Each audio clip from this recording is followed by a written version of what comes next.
camping na nauwi sa staycation. Bakit nga ba? Another day, another vlog, another nature trip na naman tayo mga suke. Dahil today, kami ay pupunta sa Infanta, Quezon, na isa sa mga paboritong puntahanan tulad naming nature lovers. Wow! Ang Infanta ay may angking kakaibang panahon na hinalintunad sa Baguio, kaya nga naman ito ay tinawag na Little Baguio. Tara, samahan niyo ako at tuklasin natin ang kakaibang ganda ng Infanta, Quezon.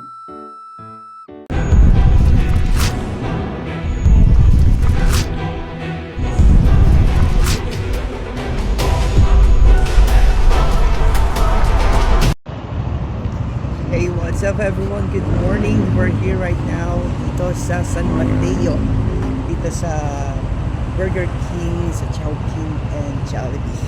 So naghihintay lang tayo dito ng kasama natin dahil tayo ay pupunta ngayon ng Infanta, Quezon. Tayo po ay magka-camping. So relax muna tayo after a tiring week.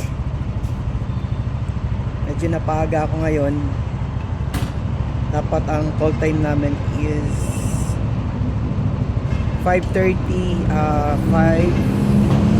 5:15 pa lang andito na ako.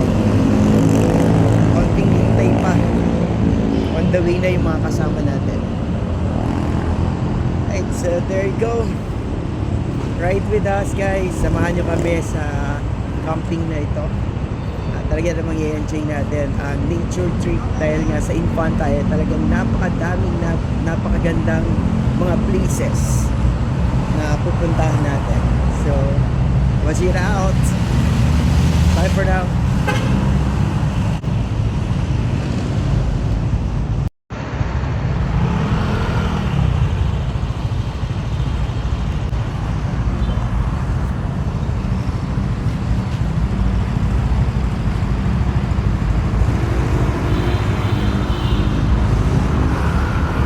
Ha?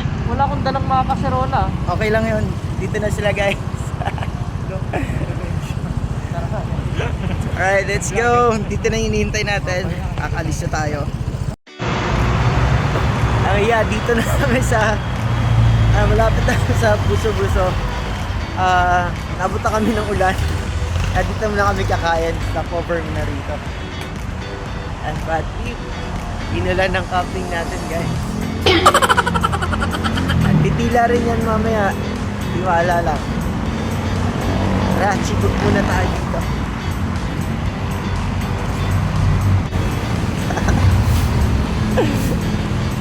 Ay.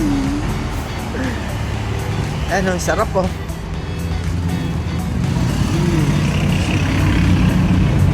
Bicol Express.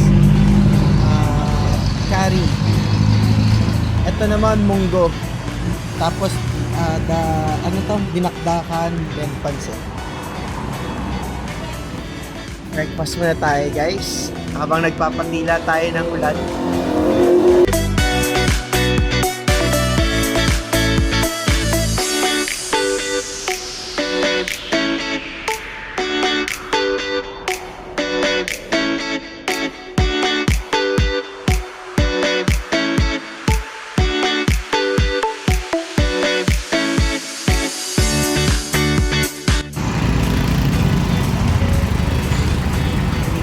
Tayo sa Buso-Buso sa veterans. So mamimili mo, mabibili natin na pagkain bago pumakyat.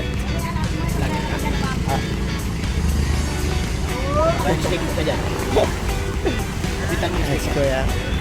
Kaway naman dyan kuya. Ayan, dito lang yung sa veterans guys. Ayan. Dito yung farm natin nun. Yan, papasok dyan yung farm natin. So bibili lang muna tayo ng mga kakainin.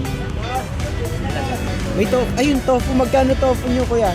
Kasi sa balot, sir. Ha? 70? Marami masyado. Ilang piraso yun? 3.20, sir. 3.20. 3.20. So, 40 pesos. Oo.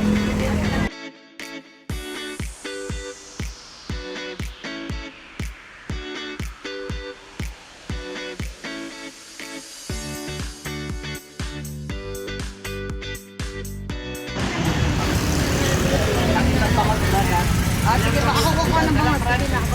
Ano size lang? Umuulan po ang ating campaign. Medyo madilim pa dito.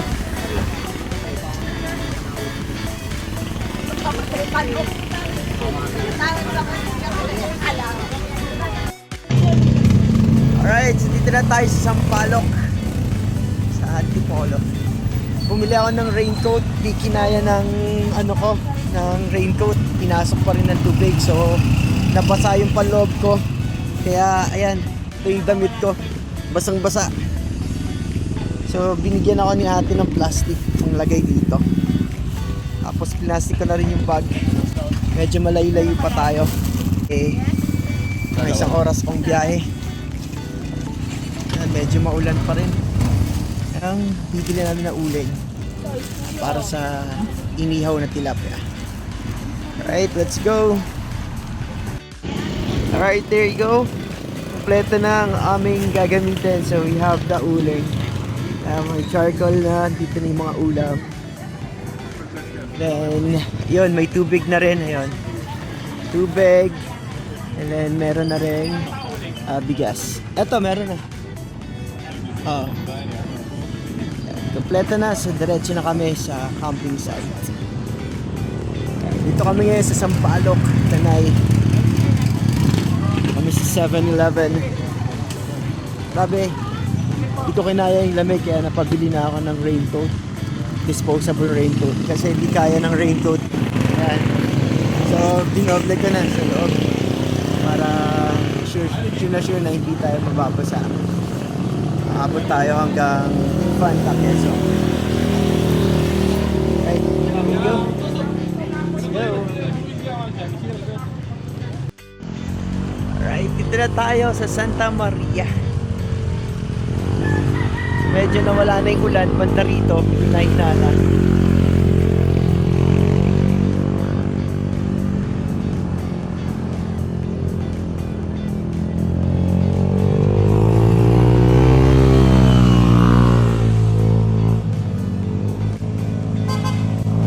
Ayan si Renz. Nyari. Ah.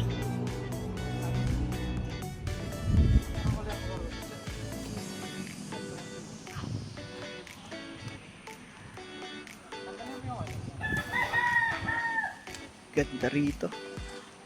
Yung mga windmill. Doon yung mga windmill. Yan. Kitang kita.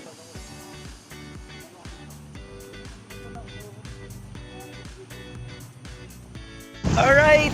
Dito na tayo ngayon sa Infanta. Dito ngayon yung Arco. Kaso lang tinanggal na. Ayan. Sobrang foggy dito sa area na to. Sobrang kapal ng fog. So zero visibility ngayon. So ito yung ito na yung Eco Park na ginawa nila. Ayan, kay Doc Velasco. So ayun yung kilometer 90. Andun yung kilometer 90, ayun. So dyan yung Arco. Kasi lang, ayan, tinanggal na yung Arco dito. Wala na yung Arco kung makikita nyo.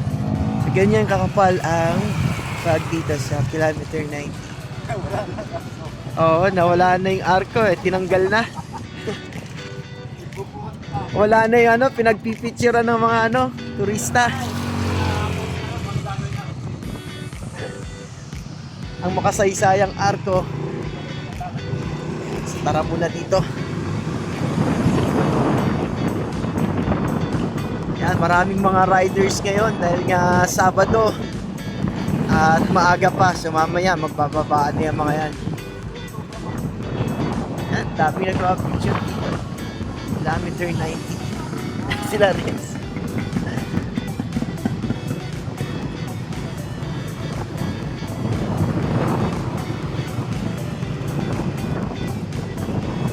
Yan, ang ng fog dito, grabe. Lamig.